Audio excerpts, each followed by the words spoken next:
Saturação da transferrina, seria ela então a companheira inseparável da ferritina? Esse é o tema que nós vamos abordar hoje. Vamos falar também sobre causas de ferritina elevada, de saturação de transferrina elevada, de ferritina baixa e saturação de transferrina baixa, e como infecção e inflamações influenciam nesses e outros biomarcadores do espectro do ferro. Ou seja, como avaliar isso de forma cada vez mais completa, você vai entender na nossa conversa de hoje do Nutrição Funcional na Prática. Eu sou Gabriel de Carvalho, sou nutricionista e farmacêutico bioquímico, introdutor da nutrição funcional no Brasil em 1999, atendo em consultório desde 1998 e sou professor e mentor de estudantes e profissionais da área da saúde. Essa vai ser a nossa abordagem de hoje. Então vamos lá. Esse artigo aqui veio abordando justamente esse aspecto, saturação da transferrina, um biomarcador de ferro corporal. Então olha só, risco de morte cardiovascular e saturação da transferrina. O que os autores demonstraram aqui? Vejam, quem tinha menos que 17,5% saturação da transferrina, a referência de 20 a 50, teve o dobro de chance de morte cardiovascular. O dobro, 2 vezes. Quem tinha de 17,5% a 23,7%, 60% de aumento. E o menor risco foi naqueles indivíduos de 24 a 31%, já havendo um aumento naqueles acima de 31,3% mais uma vez. Quando a gente olha, então, a saturação de transferrina, a gente começa a pensar, gente, como que a referência pode ser de 20 a 50 se a menor mortalidade é de 23 a 31, 23,7 a 31,3. Obviamente as coisas se complicam um pouco mais, como tudo em sistemas biológicos, a gente não pode cravar exatamente num número. Vejam, para o desfecho em AVC, o acidente vascular cerebral, o resultado ele é em U, semelhante ao que a gente está apresentando aqui. Vejam, números baixos, uma mortalidade maior, números altos, uma mortalidade maior. Aqui parece mais um J do que um U, mas enfim. Quando a gente vai para diabetes mellitus, acima de 50%, ou seja, acima do máximo da referência, a gente tem 2 a 3 vezes mais risco de morte. Quando a gente vai para câncer, ou seja, para ocorrência de câncer, desculpa, aqui eu falava para ocorrência de diabetes mellitus e não de morte.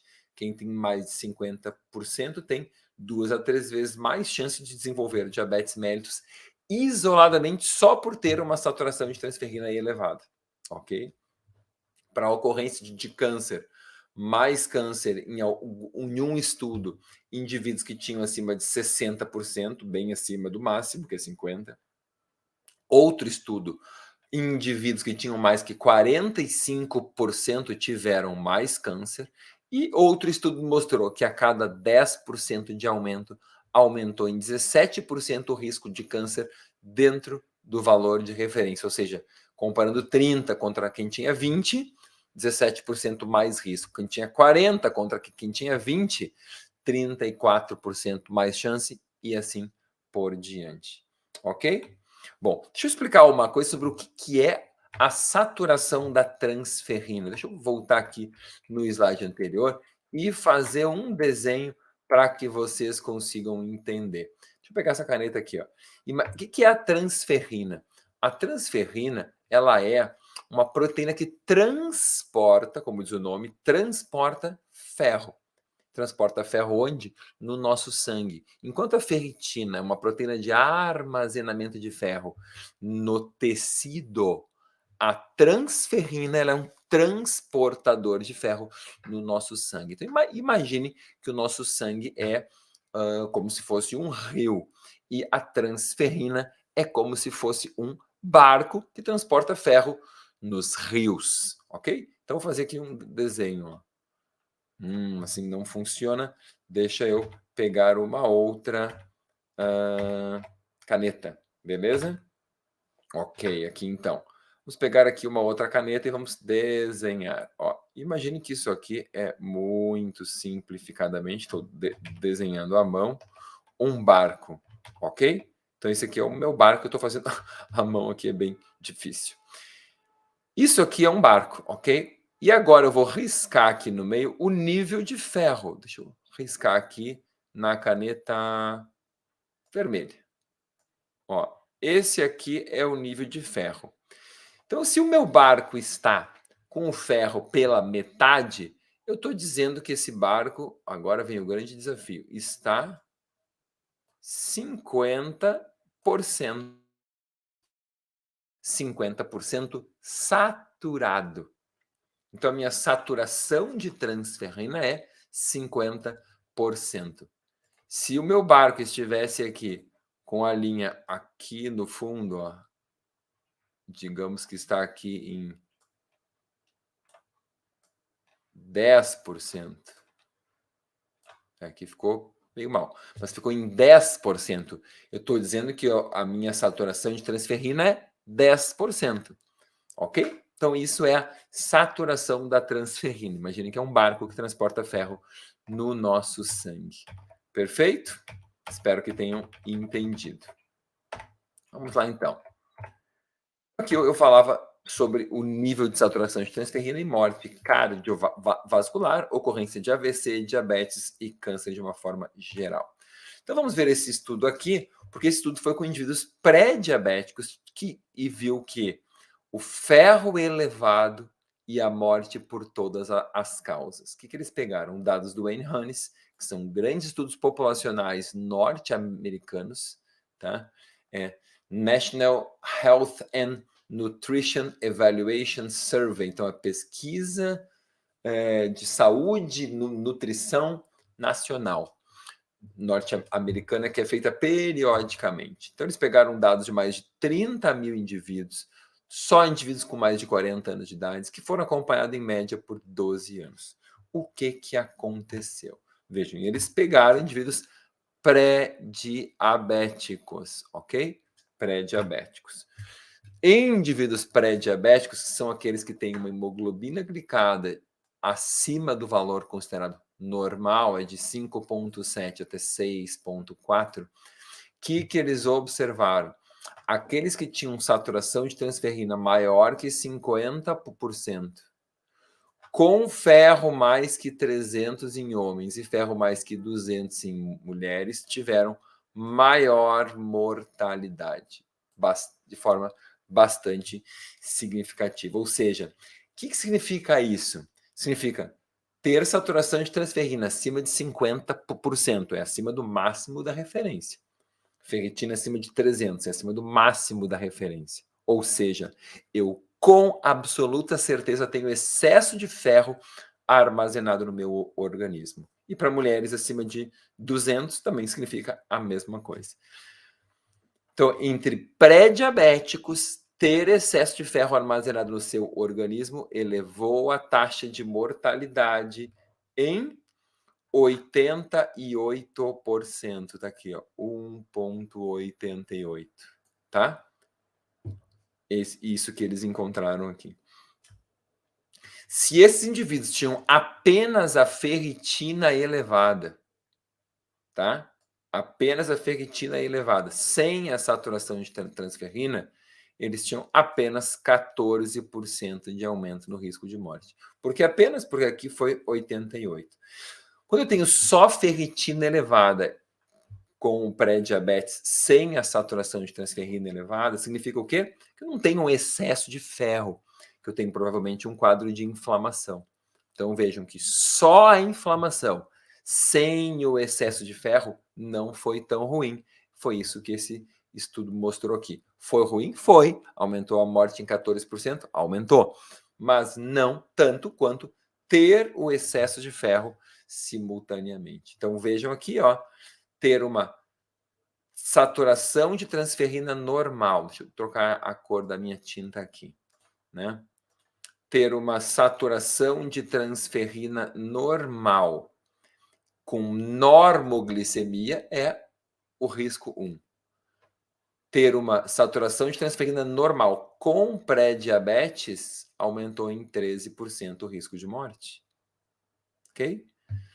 Vejam os que tinham saturação de transferrina alta, mas eram normoglicêmicos, não aumentou o risco também em 0,98. Muito interessante, ou seja, só o excesso de ferro visto pela saturação de transferrina. E aqui é o excesso de ferro transportado no sangue, não nos tecidos. Então isso é muito menos grave, gente. Porque o que eu tenho no meu sangue é uma pequena fração do que existe nos tecidos, certo? No tecido tem muito mais, certo? Seguimos.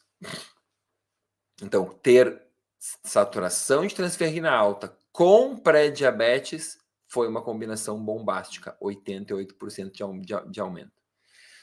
Para ferritina, ferritina normal com pré-diabetes, ou seja, só o pré-diabetes, aumentou em 15% a taxa de morte.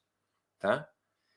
Ferritina alta com normoglicemia também não aumentou muito, 5%.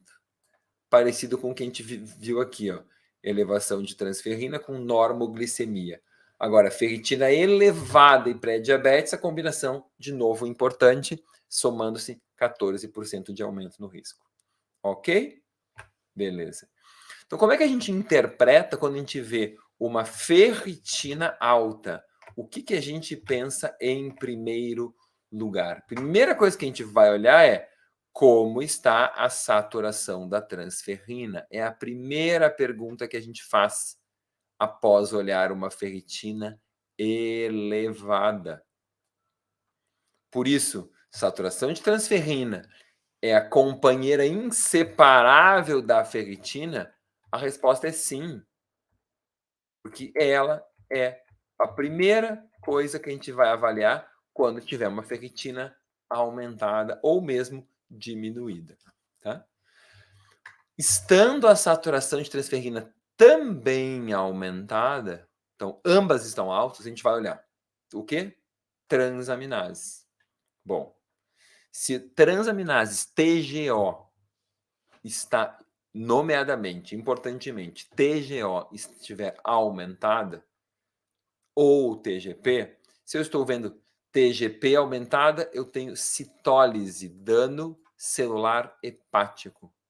Se eu tenho TGO, dano celular muscular. E aí pode ser a origem deste ferro indo para o plasma. Ok? O músculo tem muito ferro armazenado dentro dele e vai liberar esse ferro no plasma quando houver dano. A mesma coisa com o fígado. Então, primeira coisa a ser avaliada. Transaminases estão normais, então tem que pensar em hemocromatose. E aí, hemocromatose tem alguns grupos genéticos que a gente vai ver daqui a pouquinho, certo? Do tipo HFE ou não HFE, etc. Agora, se a ferritina está alta e a saturação de transferrina está normal, o que eu penso? Inflamação. Então, meço proteína C reativa. Então, vejam, 4 exames: ferritina, saturação de transferrina, transaminase, TGO e TGP, com proteína C reativa. São 5 exames que a gente pode ter num painel aqui já para avaliar o nosso paciente.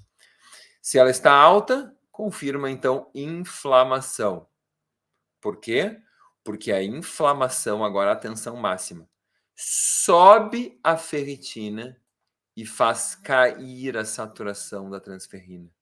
Por isso que ela está normal. Em geral, ela não está abaixo do mínimo. Ela está normal. Por quê? Porque ela cai, mas não cai tanto. Ok? Não cai tanto para chegar lá no valor abaixo do mínimo. Ok? Se a proteína C reativa estiver normal, não tem inflamação, eu tenho algumas possibilidades. E a primeira que esses autores sugerem era uma ressonância, uma ressonância hepática para avaliar a concentração de ferro do fígado. E aí ele propõe, se tiver muito, se não tiver, ou se tiver só um pouco. 3 diferentes possibilidades. Ok? Ótimo. Com uma situação mais rara, eu não vou entrar aqui nesse vídeo, que é uma condição, que é um vídeo mais de situações iniciais. Beleza? Quando a gente fala em hemocromatose, a gente tem que pensar em algumas possibilidades genéticas e alguns genes que estão envolvidos em hemocromatose, além do HFE, são o HJV, SLC40A1, o TRF2, TFR, que é o receptor da transferrina, tá? O RAMP, que tem a ver com a epsidina, FTH1, que tem a ver com a ferritina, e o TMPRSS6, que é um transportador de ferro, certo? Quando eu penso na ferritina isoladamente, eu também tenho fatores genéticos, seja para ferritina alta, seja para ferritina baixa, ok? Tenho fatores genéticos que têm que ser levados em consideração, que podem existir na minha população. Ok? Beleza. Então, para avaliação do ferro, qual que é o marcador mais sensível? Qual o marcador mais sensível? Vamos ver. Primeiro é a ferritina. A ferritina é o marcador mais sensível e mais importante. É o primeiro que a gente leva em consideração, certo? É o primeiro elemento. Ele é o primeiro que se altera quando falta ferro no nosso organismo. Depois cai a saturação da transferrina. Depois tem um outro exame que se chama transferrina livre, que aumenta, que é o quanto está. É o oposto da saturação da transferrina, é o quanto está livre. E só em último lugar alteramos o hemograma. Hemograma é um marcador tardio para avaliar ferro. Hemograma não avalia ferro. Ponto.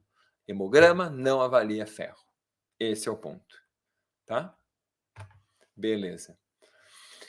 Também quero chamar a atenção com esse slide aqui. A gente tem vários biomarcadores para avaliar o ferro. Ferritina, zincoprotoporfirina, transferrina, saturação de transferrina, ferro sérico, hemoglobina e hematócrito. E vejam, a ferritina é o único que avalia o armazenamento do ferro. Todos esses outros aqui avaliam o transporte do ferro. E esse último, hemoglobina e hematócrito, é uma funcional. Imagina o que você está usando do teu ferro. Então, para avaliar armazenamento e transporte, eu posso usar esses biomarcadores que estão aqui no meio. Ok? Todos esses biomarcadores aqui. Normalmente a gente usa a ferritina e a saturação de transferrina são os mais úteis. E aí vocês estão vendo aqui a diferença deles em situações de excesso de ferro ou situação normal, na depleção de ferro, que é o estado inicial, né? Na eritropoiese deficiente e na anemia ferropênica, que é o último estágio. Então vejam aqui, a ferritina, ó, ela está alta na sobrecarga, normal quando o ferro está normal e baixa nas outras situações todas. A zincoprotoporfirina, ela ainda está normal no alto, ela não aumenta, não se altera com a sobrecarga. E na depressão ela segue normal. Ela só eleva-se nas situações mais graves, tá? Vejam agora que a hemoglobina, ela é sempre normal, só se altera na anemia. Então, como é que eu vou usar hemoglobina e hematócrito? Gente, não posso. Ok? Então, isso tem que ficar claro na nossa mente. Claro na nossa mente. Ok? Beleza. E, finalmente, como diferentes exames se alteram em diferentes situações, em diferentes condições clínicas. Eu quero que vocês entendam nesse slide aqui. Vejam. Diversas condições em que esses exames que eu acabei de citar aumentam ou diminuem. Então, olha só. Hemoglobina e hematócrito diminuem com infecção e inflamação. Diminuem na deficiência de folato e de B12. Ou seja, não é só quando falta ferro. A ferritina sérica, ela aumenta infecção, inflamação, tumores e dano hepático. Faltou aqui o dano muscular também, né? A EP é a zinco-protoporfirina, que eu citei no slide anterior.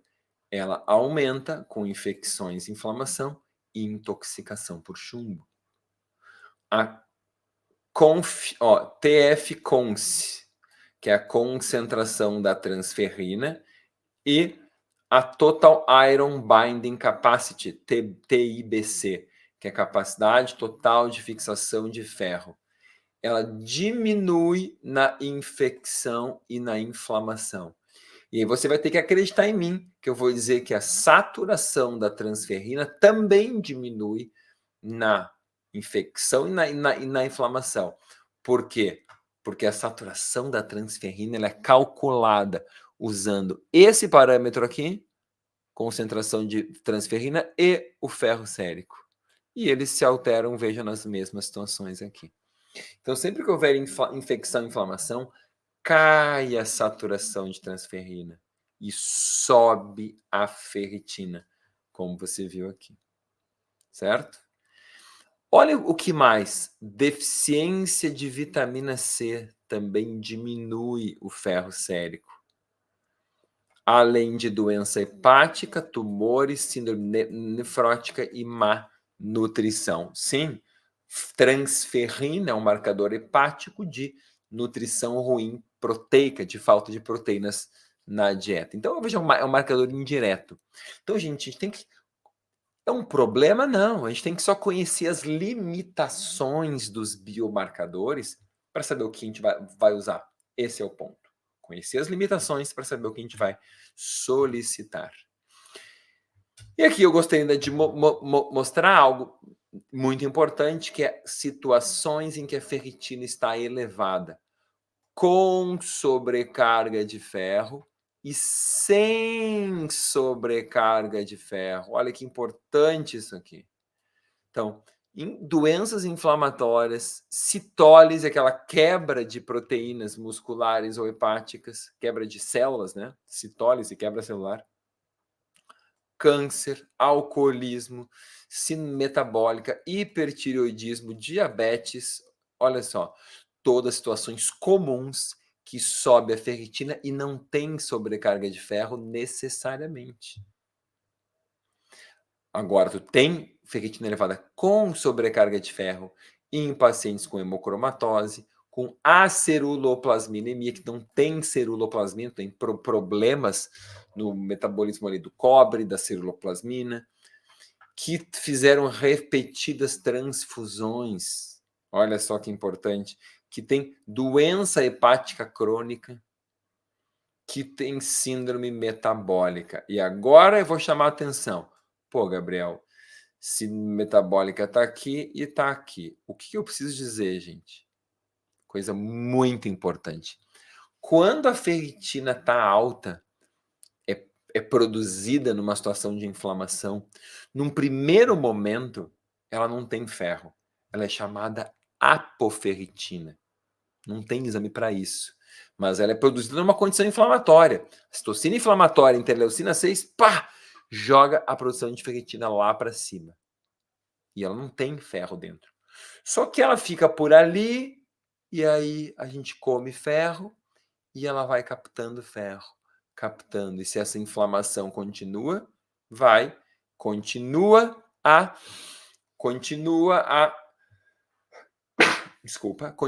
a captar ferro.